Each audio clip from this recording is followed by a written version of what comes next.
Unajua bwana, sisi ni watu wasomi. Sema wasomi bwana, sisi tunapanda mandege. Ulaya tukutane na watu wengi. Msinione leo nimevaa hivi. Nimevaa hivi kiheshima kwa sababu bwana, watu wa Bukoba wa haya. Tunavaaga tunapendeza.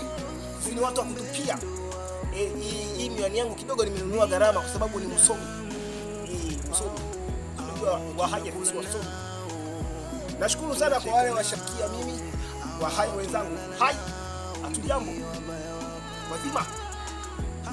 Ni ndani. Nimemwona hapa Karubandike, nimemwona pale.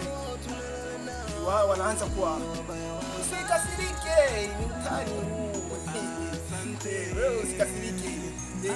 Wahaya ni watu fulani. Usikasirike kwa mtani.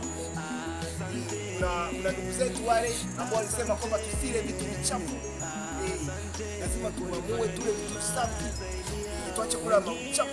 Sasa mimi nimempunga kwa mikono yangu yote miwili. Nimempatia tiki kama tiki yule mtu wa kwetu kule bwana. Kwa nini tunakula vitu vichafu?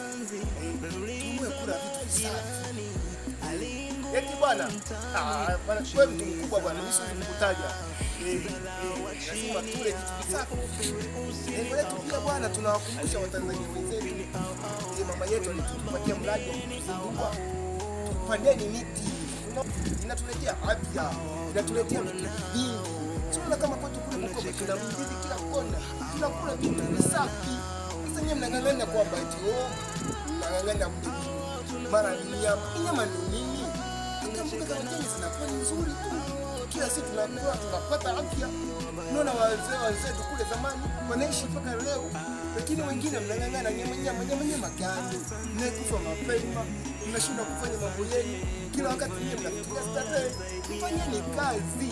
Huo ndio muda wa kufanya kazi, kufanya kazi, maisha mengine yaendelee. Au mnasemaje? Kila Kabaike. Mnasemaje? Naongea na wewe Kabaike, wewe unakaa kwenu kila siku. Toka mwaka ule ambao mimi nakujua Kabaike ulikuwa bado kijana kadogo, sasa hivi mpaka sasa hivi. Wewe Kabaike bwana.